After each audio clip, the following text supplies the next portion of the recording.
जय हिंद दोस्तों, एक बार पुनः आपका हिंदू रिलीजियस स्टोरीज में स्वागत है। आज की वीडियो पूरी तरह से किसी पढ़े लिखे मानस द्वारा मुझसे पूछे गए एक सवाल पर है, जो कि आमतौर पर आप लोगों के मन में भी आता रहा होगा। शुरू करने से पहले हम कुछ बातें जान लेते हैं। ग्रहण शब्द का प्रयोग ग्रहण यानी कि एक्लिप्स के अर्थ में किया जाता है। ग्राहक शब्द ग्राहक को संदर्भित करता है और अनुग्रह शब्द का उपयोग आशीर्वाद के संदर्भ में किया जाता है। क्या आपने कभी गौर किया है कि ये तीन संस्कृत शब्द जो एक दूसरे के इतने करीब लगते हैं, ग्रहण, ग्राहक, अनुग्रह का अंग्रेजी में अनुवाद इतने अलग अलग अर्थों में कैसे किया जाता है? इन तीन शब्दों के अर्थ और उनकी उत्पत्ति पर बारीकी से ध्यान देने से ग्रह शब्द का सही अर्थ समझा जा सकता है, जिसे आमतौर पर अंग्रेजी में प्लैनेट के रूप में गलत अनुवाद किया जाता है। इस वीडियो में हम ग्रह शब्द का वास्तविक अर्थ जानेंगे। 9 ग्रहों को 9 प्लैनेट्स के रूप में अनुवादित करना पूरी तरह से गुमराह करने वाला है। और अंत में सबसे सामान्य प्रश्न का उत्तर यहाँ आपको देंगे। जैसा कि मैंने शुरुआत में आपसे कहा, जो वास्तव में प्रश्न ही नहीं है बल्कि एक परोक्ष उपहास है, और वह यह है कि सेलेस्टियल ऑर्ब्स, या इसे ऐसे समझे कि प्लैनेट्स इन द स्काई, बहुत दूर होते हुए भी कैसे यहाँ पृथ्वी पर हमारे जीवन को प्रभावित करते हैं।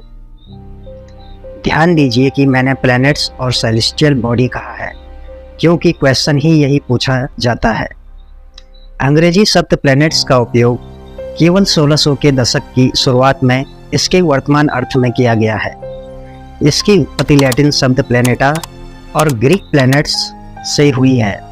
दोनों का अर्थ है घूमना या फिर भटकना। एक बार जब पश्चिम को यह एहसास हुआ कि सौरमंडल में सूर्य अपेक्षाकृत स्थिर है और अन्य खगोलीय पिंड इसके चारों ओर घूमते हैं, तो उन्होंने प्लैनेट शब्द का उपयोग करना शुरू कर दिया, जो कि गति में खगोलीय पिंडों को दर्शाता है, यानी कि सेलेस्टियल ऑब्जेक्ट्स इन मोशन।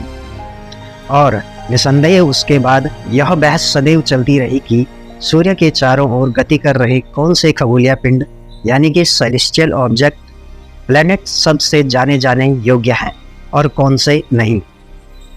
अब आप लोग यहाँ पर जरूर ध्यान दें कि दूसरी ओर ग्रह शब्द का प्रयोग पृथ्वी के साथ संदर्भ तल के रूप में किया जाता है, यानी कि जब भी ग्रह शब्द आता है तो पृथ्वी को संदर्भ रखकर ही हम उसको कहेंगे कि अब यह ग्रह है, अन्यथा उसका अर्थ अंग्रेजी का प्लैनेट हो जाएगा। यह समझ की कमी के कारण नहीं कि सौरमंडल में वस्तुएं सूर्य के चारों ओर घूमती हैं, केंद्र में सूर्य के साथ 9 ग्रहों की व्यवस्था ही इस समझ को प्रदर्शित करती है। हमारी रुचि इस बात का अध्ययन करने में थी कि कैसे ये बाहरी खगोलीय पिंड पृथ्वी पर हमारे ऊपर अपनी शक्तियां लगाती हैं। अध्ययन पृथ्वी को संदर्भ तल या फिर कहें कि प्लेन ऑफ रेफरेंस के रूप में लेकर किया जाता है। इसलिए हम देखते हैं कि 9 ग्रहों के इस व्यवस्था में पृथ्वी गायब है। आपको समझाने के लिए ज्योतिष शास्त्र से एक उदाहरण देता हूँ, क्योंकि ज्योतिष में सारा विचार पृथ्वी पर रहते हुए यहीं रहने वाले मानवों के लिए किया जाता है, और उन पर जो भी ज्योतिष प्रभाव पड़ता है वह पृथ्वी के आसपास के पिंडों का पड़ता है। इसलिए पृथ्वी को स्वयं एक ग्रह के रूप में गणना नहीं की जा सकती। जिस दिन मानव चंद्रमा पर रहने लगेगा, उस दिन से जो भी बालक चंद्रमा पर जन्म लेगा, उसकी कुंडली में चंद्रमा की गणना एक ग्रह की तरह नहीं होगी, बल्कि उसकी कुंडली में चंद्रमा के स्थान पर पृथ्वी आ जाएगी, क्योंकि चंद्रमा पर पैदा होने वाले मानव को पृथ्वी एक ग्रह के रूप में प्रभावित करेगी। अब टॉपिक पर आते हैं। मैंने शुरुआत में ही उल्लेख किया था ग्रहण, ग्रहक और अनुग्रह शब्दों का। ये तीनों एक ही मूल ध्वनि से आते हैं, जो संस्कृत में ग्रहणाति क्रिया भी बनाती है, जिसका अर्थ है जकड़ना या फिर पकड़ना। इसकी व्युत्पत्ति संबंधी परिभाषा ग्रह उपनयन है, जिसका प्रयोग आपने भी पंडित जी से सुना होगा, जिसका अर्थ है ग्रह ध्वनि का प्रयोग कुछ लेने के संदर्भ में किया जाता है। इसलिए ग्रहक शब्द का प्रयोग ग्राहक या उपभोक्ता के संदर्भ में किया जाता है, यानी कि जो लेता है। एक विद्यार्थी ज्ञान का ग्राहक है, एक पौधा पानी सूरज की रोशनी का ग्राहक है, इत्यादि इत्यादि। इसी प्रकार ग्रह नाम शब्द ग्रहण करने की प्रक्रिया को दर्शाता है।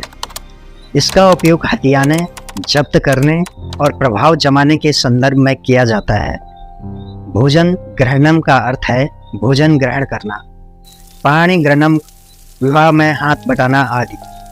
और अंत में अनुग्रह शब्द का प्रयोग किसी को अपने करीब लाने या किसी के प्रति अनुकूल और परोपकारी होने के संदर्भ में किया जाता है।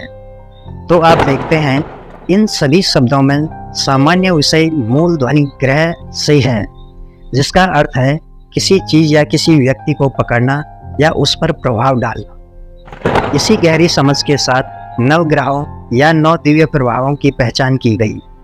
उन्हें सबसे पहले सबसे मजबूत प्रभावशाली के क्रम में सूचीबद्ध किया गया है। इसलिए हम सूर्य और चंद्रमा को पहले 2 ग्रहों के रूप में देखते हैं।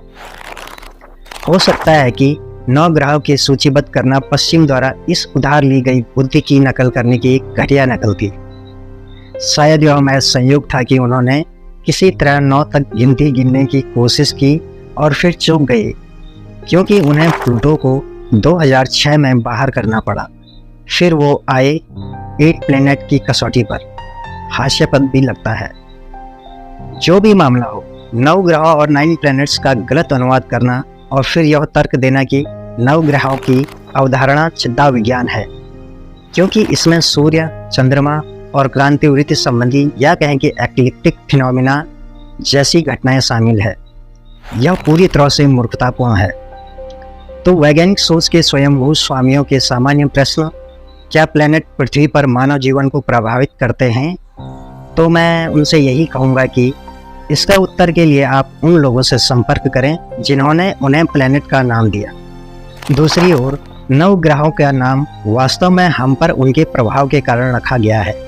इन प्रभावों की पहचान करने के लिए ज्ञान की विस्तृत प्रणालियाँ बनाई गई, चाहे वे अनुकूल हों या प्रतिकूल। प्रथाओं और अनुष्ठानों को या तो इन प्रभावों को शांत करने के लिए या जीवन को पूरी तरह से अपने हाथों में लेने के लिए उनसे आगे बढ़ने के लिए डिजाइन किया गया था। यह ज्योतिष शास्त्र के संपूर्ण क्षेत्र का आधार है और यह एक बहुत ही विस्तृत क्षेत्र है जिसका अध्ययन ज्योतिष शास्त्र में किया जाता है।